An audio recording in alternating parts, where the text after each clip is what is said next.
Let's go. It's your back, they keep passing. It they bring out the best thing. I they feel your recipe. Make you give me that recipe. Fine, fine. Yeah, you fine. You so divine. I they feel you die. What's happening, people? What's happening, people? We got a new episode of Awesome Entertainment. I'm Joel Awesome, all right? I just watched Wonder Man. I did a review. I don't know if you checked out the video. If you didn't, go check out the Wonder Man video.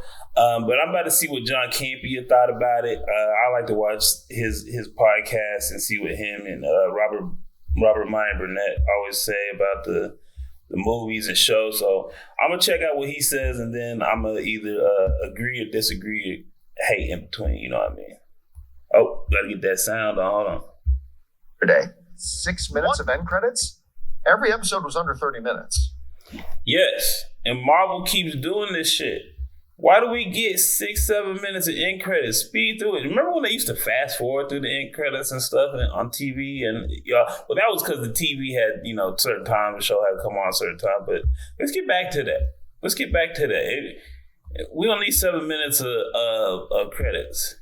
I mean, I might be off by one, but I think every episode was really under 30 minutes. And finally had a chance to watch it. I hadn't had a lot of excitement about it, although the final trailer they put out was intriguing to me. So I sat down yesterday, me and one of my buddies, we sat down and watched the whole season of Wonder Man. Only took about 4 hours. So kind of like a really long movie. But I gotta say this. I really liked it. I mean, a lot more than several other offerings we've gotten from the MCU on Disney Plus in recent years. But this is... Can't knock them for liking it. It's not unlikable. It's not an unlikable show. It's not a bunch of shit happening. You're like, man, I hate this. It's just like, it's not a superhero show. This is the one thing. It's like, this is not on the right channel. This is not on the right streaming service. It's not right. Good ones. Characters. You know what? Other than Eternals, this was the most unlike Marvel project I've ever seen. It really doesn't feel like a Marvel show at all. And I don't say that about the good or bad way. That's it. It was very unlike a Marvel show. Well, that's true. But, I said heading into the series, I said the number one thing that's going to make this thing fail or go is the chemistry between Yahya Abdul-Mateen and Sir Ben Kingsley as Trevor Slattery. And in episode 1, any doubts I had were laid to rest. It's good. It's good clown work. Oh my God. Their on-screen chemistry is fantastic. I can agree with that statement. Their chemistry was cool in the show. Slattery... I don't hate him. I liked him better in, I liked him better as the Mandarin. He was better as the Mandarin in Iron Man 3, and then he became a goofball, which was kind of funny at the time, but then they brought him back as Shang-Chi, and it was like, I didn't hate him, but I was like, why is he here? We didn't really need, it wasn't necessary, it wasn't needed. It would seem like Marvel was going a little bit overboard with the comedy again. To have him be in this show, it was like, okay, we're back on this guy again. Slattery again. And he was cool. Like, he's an actor and he was gonna help him. But part of me was like, Wonder Man, how y'all rolling around with the terrorists? Like, public opinion is not gonna just let this dude, I was an actor, and just be rolling around free like that. Like, nah, bro, you're the Mandarin. Like, imagine Osama bin Laden was running around Hollywood trying to get acting gigs and stuff. Like, nah, bro. You can get that from the trailers, but you never know until you see the film. You're right. You never know until you watch it. And by the time they get into the story, and by the way, I'm only going to say something you've already seen in the trailers, that they land the role in the movie and all that, which you see in the trailers, and you get that far along in the story, you really buy. Because on the surface, you look at Ben Kingsley, Yahya Abdul-Mateen. These guys are like romance best friends. On its visual surface, hard to buy. But by the time that happens in the movie, you're like, yeah, I totally buy it. These guys are dear, totally connected friends. And it works. And it works so well. And let me say this. I don't know why. Whenever we get into conversations of the great actors still working today, hardly ever does the name Sir Ben Kingsley come up. But it should. And it should. Because I'm telling you what, in something like a lighthearted little Wonder Man thing, you are reminded he is one of the greatest actors in the world. Like, it's not such a career. Oh, and yeah, his career for sure. But I mean, this one thing. Because yes, as he's acting like Trevor, yeah, that's great. But there's all these moments where he suddenly breaks into Shakespeare. And like, he's not just doing a great Shakespeare, he's doing a great Trevor Slattery doing Shakespeare. Think about what we talk about right now.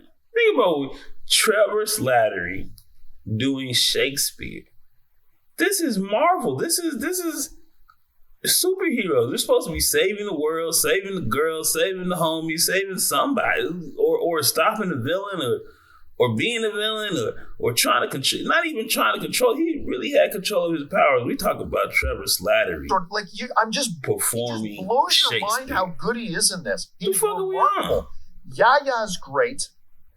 The basic idea and underlying story of it, about it being kind of a meta.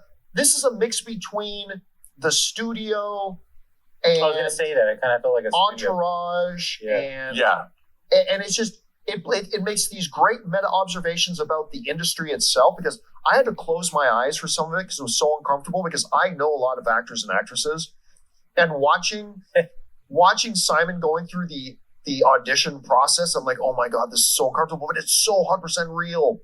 It's so 100% real.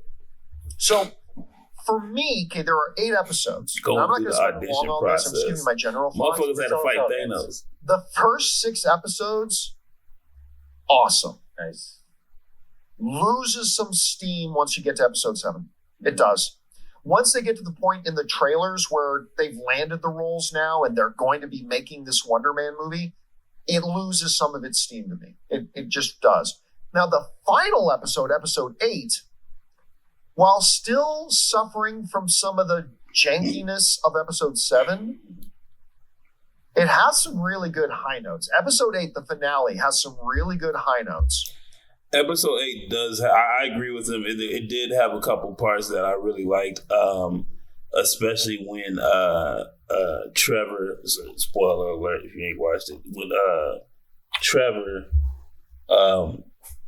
took the blame and pulled out the Mandarin gear again and went back to that role. I like that one. I like that. I like that they had Agent Cleary in it. I like that they have small characters that connect the MCU. That's really all you really need. You don't need the big name characters to appear. Like I said, you don't need the big name characters to appear in the TV shows. Like, it's just like someone of the level of the Hulk or Captain America or Iron Man don't need to be in TV shows. Those are movie star characters. We keep those in the movies. Let's keep the street level guys, the Punisher, Jessica Jones, Luke Cage, all of them to the television shows, right? Wonder Man should be a movie character because his powers are so great and like he could do so much that to show it, you would need a movie budget. But having Slattery as the connector as well is cool, but he was a little bit over the top. I like Clary better. You didn't need that many people, but having those guys as the connectors between the movies and the shows, I think is all you really need. And I think, it helps build the universe, especially when you have the real cameo like not Captain America, I guess he was Falcon and Ant-Man and stuff like that. You're like, oh shit, the homie, you know what I mean? Like, it actually adds to it. So it was cool that Cleary was in it. And I will tell you this because they kind of joke about it. But there was no villain. Saying, like, I guess he's the villain. But seen him before. He's like, I'm pretty sure he was a terrorist. Yeah. Oh, yeah. The show leans very much into his past as the Mandarin. Yeah. And that's very relevant to the story. But I'm just telling you, even though it got pretty uneven in the last 2 episodes, the last episode better than episode 7, I got to tell you, by the time the final credits rolled, and there's no post-credit scene, by the time the final credits rolled, I'm like, that was a satisfying watch. I'm not going to say it's WandaVision. I'm not going to say it's one of the better things the Marvel Cinematic Universe has ever done. But it's one of the better things they've done in the last number of years. Nah. And again, Nah. It wasn't better than none of the movies, and some of the movies was mid. Even with Daredevil, I had a lot of complaints about Daredevil Born Again. At least they fought a little bit. At least the Punisher went crazy. Nah, I mean, this wasn't it. Of course, I haven't seen Ironheart, so I'm gonna check out Ironheart too. I'll probably have the same complaints. The reason why I didn't watch this is because I didn't think there was gonna be action in it. There hasn't been action since Moon Knight. Moon Knight barely had it. Moon Knight didn't really have any action in it because every time the action would kick in, he would black out and they would just cut it. So I expected no action in this one, and there was I expected no action, and there was less action than I expected. So that's crazy. I can ask is by the end of it, I can go, that was a satisfying watch. And it was. I quite enjoyed Wonder Man. It was okay. I'm surprised, but I quite enjoyed it. Was okay. You're not going to be mad you watched it. Finish the series. No, you're not missing nothing. You did. Doorman, the episode that somebody was just on the screen said it was like an Atlanta episode. That's a great... That is totally an Atlanta episode. It totally is. I have to say, when I put it on, in the first episode, there's a scene when he's got a bit part, like on a Buffy TV series or something, and he's written himself his backstory, and he's trying to... It's American Horror Story. It was a role on American Horror Story. It was so... Watching him try and talk to the director about his background motivation, dude, I was cringing. I was just going, oh my God, please. Because I've seen people do that. Yeah, I've seen actors do it, and I've literally dealt with actors doing it on, and it was so, I really liked, and I haven't seen the end of it, but I watched was that 5 episodes? Dorman? I don't remember. I think it's episode 5, yeah. Episode 5. I loved it. And, it was interesting to me because I really thought that I love the fact that it's firmly set in the real world. And I'm like, this is kind of what She-Hulk should have been. Where, She-Hulk is the only person, like everyone else is real, but I just didn't buy the world of She-Hulk. I didn't think they did a great job. But this, I totally bought into it. And I love the fact, it's so crazy to me that Trevor Slattery from Iron Man 3, the Mandarin in Shane Black's Iron Man 3, has become this character that keeps coming back in the MCU because... And I'm so glad he does. I love it. I love the fact that I have a hot... I don't love it. It's okay. I don't love it. Wanted it. Now, I don't even know if I like it. But I'm glad I do. Just like people shouldn't... Please let's not spam Trevor Slattery in every fucking movie and show. I really did. And it made me realize I want to see more like this in the MCU because I really like those short subjects that they would put on their physical media releases. On a fun with Thor's hammer or whatever. And I think that this is the way the Marvel Universe needs more of this. Oh, God, no. This is the last thing it needs more of. How about we get more like Iron Man type content where motherfuckers are saving the day? You know what I mean? How about we get more content like when there was Infinity War and they was fighting everybody and everybody was showing up? This is not what we need more of. Take this shit to HBO and do a little actor show, okay?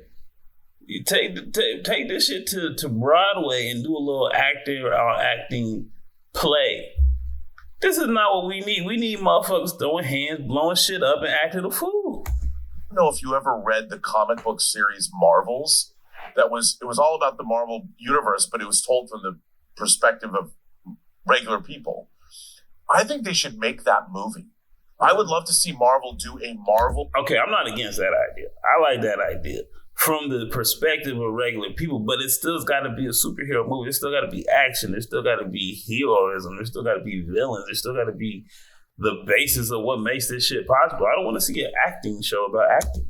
Movie where you're dealing with regular people dealing with the aftermath of Thanos and being snapped back, and then the heroes are kind of off in the distance. Well, when they had the opportunity to do that, remember WandaVision? We had Randall Park. Yeah. And the Two Broke Girls girl. Yes. Why? I can't. Yeah. I don't know why. We all kind Her of name is everybody Darcy. in the fanverse, we all came up with this theory that they should create an X-Files like thing that is just about those two characters as regular human beings going around the Marvel Cinematic Universe world, solving these mysteries. That was their, Kat Dennings was her name. Yeah, still is. As a matter of fact, it's Well her name. done, Rob. But so I agree. I think something like that was a perfect time for Because this was, I love the fact that this is firmly set in the real world. We living in a. They had a little bit of that element in Spider-Man Homecoming where they were showing the construction crew that would clean up all the mess from like the Battle of New York and stuff like that. They actually had an element of that in some of the TV shows. They just keep dropping the ball as always. I don't know. I don't know if I'm rocking with their ideas though. Of it all. I mean, this is a comedy. I've always loved buddy comedies, whether it's Midnight Run or mismatched people doing things together. This is a subgenre of stuff I love, and they were great. Both of them gave great performances. Everybody, by the way, was great in this movie. There was so much in it that was funny, but it's like people are going to watch it. I'm sure a lot of people, because it doesn't have some apocalyptic. I really don't want to hear it's boring. It's people. It's boring. No explosions. I thoroughly enjoy. Motherfucker, it's boring that there's no explosions. I'll say it. This is a superhero with ionic powers. He can fly. He's invulnerable. He got super speed. Okay, he can shapeshift. He can do all kinds of crazy shit. We didn't see none of it. We saw an actor about acting. This is BS. Enjoyed everything about this, so I can't wait to get to the end of it. I'm gonna say it was boring and no explosions. Yeah, I don't think they are. I know, but I wish they would, because after Doomsday and Secret Wars, I don't know what's going to happen to this poor world, but I really liked it. Yeah, I thought it was quite enjoyable. I'm just trying to figure out, how is this dude going to join the Avengers as an actor? Why would we even qualify him to join the Avengers? Because he has a TV show. Is he even going to join the Avengers? I think they said they weren't even going to put the TV show characters in the movies anyway at this point in time. So he might be the last of a dying breed. I don't know, man. They loved it. I thought it was cool. I can't give it a passing grade though, because you failed the assignment. You didn't understand the assignment. You know what I mean? The assignment is superhero show. Somebody got to say today, why is this guy a hero? Origin story about his superheroism, not an origin story about his movie stardom. You can't get a passing grade if you didn't do the right assignment. You know what I mean? If I told you to do chapter 3, you did chapter 4. I'm sorry, fam. You're gonna get a losing grade, but I'll give him like a 4.5. There were some highlights. You don't need to cut it off, but like I said, if you watched it, you won't be mad. If you don't watch it, you are not missing anything. So it is what it is. Tell me what you think, though. Hit like, hit share, hit subscribe, and I'm out. Don't play with my patience. Man, they gone with the flow when they trying to fake it. That's not the way I roll, that's not the combination. You start off with the dough before you start the conversation. No one start the salutations, man, don't play with me. I'm coming from a place they would hate to be. I'm going through a phase you would hate to see. They say this life's a trip. Ain't no telling where it's taking me. When you on the edge and you make your next move, better be your best. Before you throw it to the depths, better reinvest. Man, I count every moment and count every step, so I know I'm blessed now.